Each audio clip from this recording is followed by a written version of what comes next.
herkes ihramı giydikten sonra 2 rekat ihram sünneti kılması gerekir. Bak bayanlar ve erkekler dahil. 2 rekat ihram sünneti.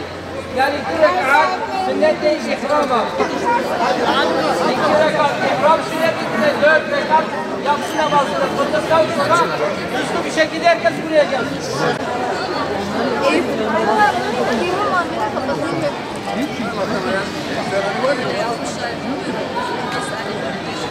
Ağrılar nerede ağrı?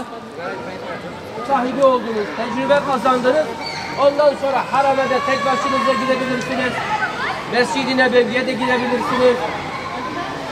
Cidde Havalimanı'nda da ferdi hareket edebilirsiniz. Özellikle hacı anneler, bu boynunuzdaki yaka kartları var ya, bunları kesinlikle çıkartmayın. Yaklaşık 2 yıl pandemiden dolayı gidememiştik. Geçen sene de sadece 65 yaş üstü hacılarımız gidebilmişti. Ama çok şükür bu engeller şu an kalktı. Pandemi sonrası yoğun bir şekilde artık dünyanın her tarafından Allah'ın beytine fevcu feş insanlar gitmeye başladılar. Biz de İnzar Turizm olarak bu sene 3 yerden uçak kaldırıyoruz. İlk uçağımız İstanbul, bizim ilk kafile. Şu an bu gece yarısı inşallah yola çıkıyoruz. Heyecanlıyız. Hacı arkadaşlarımızla, abilerimizle, ablalarımızla beraber bu heyecanı yoğun bir şekilde yaşıyoruz. İkinci uçağımız Urfa'dan olacak Allah'ın izniyle. Yarın, o da yarın gündüz vakti. Yine yarın akşam bir diğer uçağımız da Diyarbakır'dan hareket edecek. Ben 2012'de Ümre yapmıştım. Ümre'de geldikten sonra o kutsal topraklar çok hoşuma gitmişti. Hacca da yazıldım. Rabbim bu sene nasip etti. Çok güzel bir duygu. O güzel topraklara gitmek, Efendimiz'e gitmek, önlerimize gitmek. Gerçekten Rabbim bu güzel sevinci tüm Müslümanlara nasip etsin. Özellikle İnzar Turizm'e teşekkür ediyorum. Bayağı bize bir yardımcı oldular. Ondan sonra her konuda bize yardımcı oldular. Rabbim nasip ederse gideceğiz bu akşam. İlk defa hacca gidiyorum. 15 yılda yazılmıştım. İnşallah bu sene çıktı.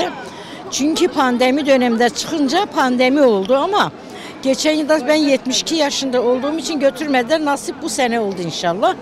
Allah-u Teala herkese nasip eylesin. Çok seviniyorum, çok sevinçliyim. Allah inan ki 10-15 senede yazılmıştım. Ha vallahi yeni bir sene önce, hastalıktan önce çıkmıştı. Hastalık çıktı daha gidemedik. 2010'da yazıldık, anca çıktı.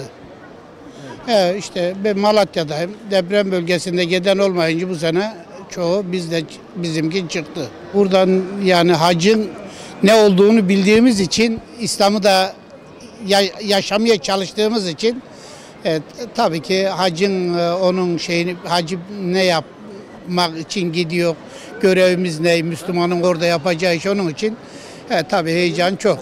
Sadece işte kul hakkından filan işte ondan korktuğumuz için korku, onun dışında bir korku yok.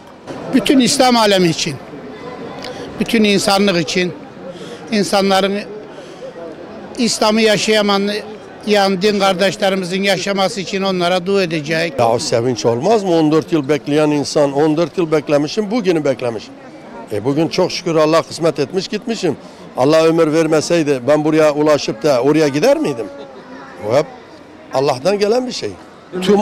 Tüm ümmeti Muhammed Mustafa için dua edeceğiz. Hamma tisi hoş güzelime iman da yanı derbaslı bi و أمدارن يبني الرسول يقولين سيدنا على سيدنا محمد كيف أمتي أشقى ما برو أشقى ورا برو أم كش أشقى بفرن ولا أعرف ولا أمي أنها أمي حجي ثاني أشن نبي محمد عنيه أمي سلافي قشا لكن ولا هي أمي بيقضي قشا شخي بخير معلوم لكن وأمي بي يا ربي قشي ورفي مقام الرسول يقضي وخي تعالى إيش النبي محمد عني كثير قد تعالى في قيل معلومك وأمي بي يا ربي تشريا راس إيمان قرآن تشريا خش هي قضي قسمة من السبي متى محمد قشي ما قضي ما تبدك الله أكبر الله أكبر.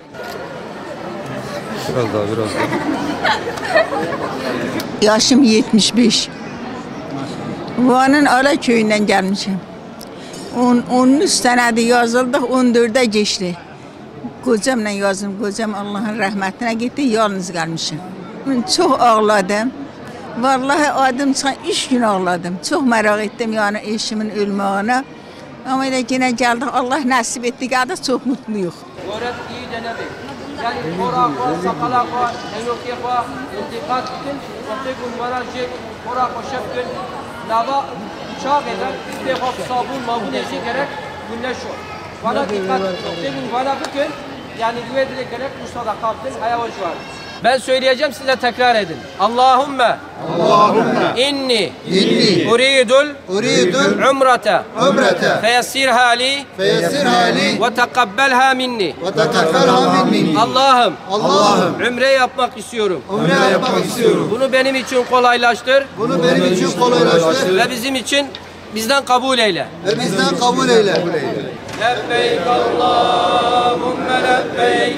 لبيك لا شريك لك لبيك إن الحمد والنعمة لك والملك لا شريك لك الله أكبر الله أكبر الله أكبر لا إله إلا الله والله أكبر الله أكبر ولله Tamam. Acayip.